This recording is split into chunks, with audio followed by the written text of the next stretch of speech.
Hola, buenos días a quienes nos escuchan. Estamos en Mirada Submarina, podcast centrado en reconocer las problemáticas que estamos viviendo en el mundo con respecto al cambio climático y la contaminación. Nosotros somos Francisca, quien les habla, Emilia, Mariana, Antonia y Lautaro, 5 estudiantes de periodismo interesados en esta temática. El capítulo de hoy, titulado Prejuicio salmonero, está enfocado en la salmonicultura y sus efectos en los ecosistemas. Al igual que en el capítulo anterior, estudiamos esta actividad a través del caso de Noruega y Japón y su relación con el cambio climático. Para saber entonces con profundidad las afectaciones de esta práctica, conversamos con Loreto Vázquez Salvador, representante de la agrupación ciudadana Última Esperanza, feminista y activista medioambiental, y Jorge González, biólogo marino de la CONAF, doctor en ciencias ambientales e investigador en ecología y conservación de ecosistemas acuáticos. Así es, y primero me parece importante partir contando un poco de qué se trata. En primer lugar, destacar que la salminocultura es un tipo de cultivo acuícola. La FAO, la Organización de las Naciones Unidas para la Alimentación y la Agricultura, define el concepto de acuicultura como cultivo de organismos acuáticos, es decir, de peces, moluscos, crustáceos y plantas acuáticas. Este cultivo supone alguna forma de intervención en el proceso de cría para aumentar la producción, como por ejemplo el almacenamiento periódico, la alimentación, la protección frente a los depredadores, entre otras cosas. Y en el caso de la salminocultura, esta se enfoca en el cultivo específico de salmones o truchas. Como dijimos anteriormente, este capítulo estudiará el caso de Noruega y Japón en relación a esta actividad. Pero, ¿por qué estos países?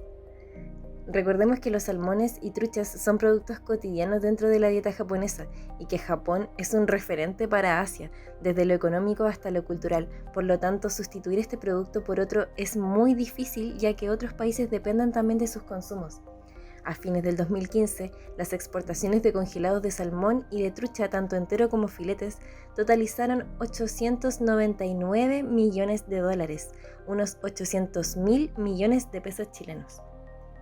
Por su parte, Chile se posiciona en el segundo lugar después de Noruega en cuanto a producción de salmónidos. En Japón, nuestro país es el principal proveedor de estos productos. En el caso de los salmones del Pacífico HG, Chile registró una participación de mercado de un 98,8% a diciembre de 2015, siendo sus competidores Rusia, Estados Unidos y Canadá, países que en conjunto tenían solamente una participación de un 0,79%.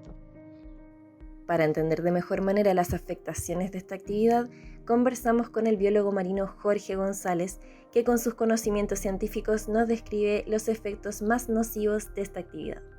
Dependiendo del proceso productivo, son los impactos y dónde ocurren, la tipología de impacto y dónde ocurren.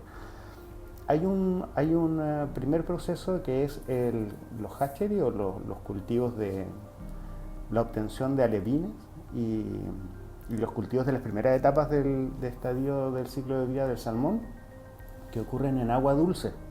Entonces los impactos son a los ecosistemas de agua dulce, como principalmente ríos. Y los impactos ahí pueden ser también escapes, pueden ser entrada de materia orgánica, de contaminación por materia orgánica, también pueden ser contaminación por antibióticos, otros químicos que se utilizan muy frecuentemente en el cultivo de salmones. Todo eso puede estar contaminando los ríos. Pero por otro lado, luego de cumplir esta etapa, el proceso se muda o se traslada a los ecosistemas marinos. Y en los ecosistemas marinos están los centros de engorda, donde el pez crece hasta un tamaño comercial. Y en ese lugar son otros los impactos también. Hay alta contaminación, hay con basura, hay alta contaminación orgánica, producto de los desechos de los mismos alimentos que no se comen los peces, de las mismas fecas de los peces, de la misma mortalidad de peces que ocurren ahí. Aun cuando hay un tratamiento asociado a toda esta mortalidad, también se escapan, se pierden. Hay un ingreso de materia orgánica muy importante. El tema del uso de los antibióticos que quedan ahí atrapados en los fondos en los fondos marinos, cuando estos peces se mueren o a través de sus desechos. Hay también escapes masivos de peces de centros de cultivo que entran en los ecosistemas se alimentan de lo que encuentran, porque hace 20 años atrás la industria decía de que estos peces básicamente no se adaptaban, que al escapar estos peces de los centros de cultivo la mayoría se moría y se lo comían los lobos, pero eso no es real. Ahí está comprobado de que estos peces se alimentan de presa o de recursos hidrobiológicos que son utilizados por la pesca artesanal o para el consumo local, y se nos alimentan de ellos mismos, se alimentan de los mismos alimentos, o sea, son depredadores, pero también compiten con la fauna nativa, principalmente en alimentos. También espacio, porque son especies muy territoriales. Entonces, si no están compitiendo por alimentos, están compitiendo por el espacio. Respecto a cuántos años tardarían las empresas en reparar el daño medioambiental, Jorge nos comenta que los lugares que están contaminados se tardarían muchos años en descontaminarse. También nos comenta que las industrias involucradas siempre van a contestar que tienen planes de mitigación contra la contaminación y la potencial destrucción de ecosistemas. Sin embargo, en la actualidad se puede ver que Chiloé y Aysén son claros ejemplos de centros que sí fueron destruidos. Es por eso que también preguntamos a Jorge sobre los impactos medioambientales generados por las industrias y las regulaciones de esta actividad. La diferencia entre, no sé, una actividad de menor escala a una actividad industrial. La actividad industrial, los impactos que genera, si bien es cierto, hay regulaciones, hay muchos reglamentos, leyes, instituciones del Estado preocupadas de que estos impactos sean, tratando de que estos impactos no sean tan grandes. Los impactos son gigantes, porque la escala de producción, la escala productiva es gigante también. Esa es la diferencia con otro tipo de actividades, y eso es lo preocupante cuando este tipo de industria, que es gigante, quiere seguir creciendo y quiere seguir ampliándose en un territorio.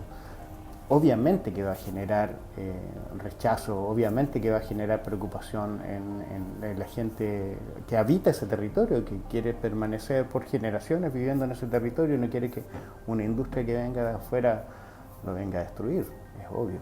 Diversas agrupaciones alzaron la voz producto de los efectos que esta actividad desarrolla en los territorios. El año pasado, en nuestro país, las comunidades, organizaciones, instituciones y sindicatos pidieron la salida de esta industria del territorio patagónico de Chile. Ya en abril iban más de 40 organizaciones quienes firmaron la declaración exigiendo la salida. Esto es producto del desastre ambiental que vivió Chiloé, producto del mal manejo de esta industria. Si bien este capítulo no se centra en el caso de Chile, nos parece interesante contar con la opinión de una de las representantes de estas organizaciones. Ella es Loreto Vázquez Salvador, representante de la Asociación Ciudadana Última Esperanza, ACUE, feminista y activista medioambiental. Hoy nos expresa su visión acerca de esta industria. Siempre este tipo de proyectos extractivistas que plantean como la mano de obra con la que van a beneficiar a los territorios, no tiene una visión de sustentabilidad ni sostenibilidad en el tiempo. Por lo tanto, no resulta ser beneficiosa al ser actividades extractivistas, y destruir tanto el medio ambiente como el medio humano tienen una fecha de término. Y cuando ese término llega, es además rodeado como de devastación natural y social, como lo que se ve y se vio en Chiloé hace algunos años, y es lo que ha hecho la salmonicultura en todos los lugares en donde ha desarrollado su actividad. Por lo tanto, más allá de solamente la afectación medioambiental, que es una afectación sinérgica además, es decir, no es solo la planta en sí la que tiene una gran afectación medioambiental y socioambiental, mejor dicho, sino que todos los centros de cultivo que están unidos en cuanto a producción y procesamiento de esa materia prima en la ciudad. Entendemos lo que nos plantea sobre el impacto que tiene la salmonicultura en el ecosistema y el medio ambiente, pero también nos gustaría saber por qué la brecha en términos de regulaciones chilenas es tan grande en relación a países como Noruega o Japón. La manera en que la salmonicultura se desarrolla y ejecuta en Chile es inviable para que resulte ser una actividad sostenible en el tiempo. No solamente por la ecología, sino que también por las afectaciones medioambientales Y en ese sentido a mí me gustaría destacar que los capitales extranjeros de la salmonicultura sí dialogan y sí tienen investigaciones universitarias, por ejemplo, en la Universidad de Dinamarca, en torno a cómo la ejecución de esta actividad en otros países, no ellos mismos, no en Noruega, por ejemplo, tiene afectaciones en cuanto a la violación de los derechos humanos.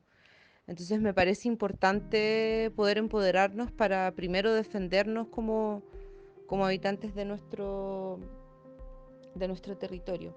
Respecto a esto que nos cuentas, nos preguntamos si es posible que la salmonicultura se desarrolle en algún momento de manera sustentable y sostenible en el tiempo, considerando los efectos que hasta ahora se han evidenciado producto de la ejecución de esta actividad. No existe ninguna actividad económica que se pueda desarrollar sin afectar al medio ambiente. Las y los seres humanos vivimos y por ende tenemos una afectación directa e indirecta en el medio ambiente. Lo que se plantea desde la sustentabilidad y sostenibilidad de las actividades es que dentro de este triángulo de vida, como considerando el medio ambiente, el medio humano y la economía, se logre un equilibrio en donde finalmente sea la dignidad la base para no explotar ni el medio ambiente ni el medio humano. Por lo tanto, es imposible que la salmonicultura o cualquier actividad extractivista se desarrolle en algún momento sin tener afectaciones. Muchas gracias, Loreto, por estar con nosotras el día de hoy y compartirnos esta información tan valiosa que finalmente todos necesitamos saber. Con este capítulo concluimos nuestro podcast sobre medio ambiente y conservación de ecosistemas, Mirada Submarina. Espero que te haya servido para informarte más sobre los daños e impactos que generan las industrias pesqueras en nuestro planeta. Hasta la próxima. Chau.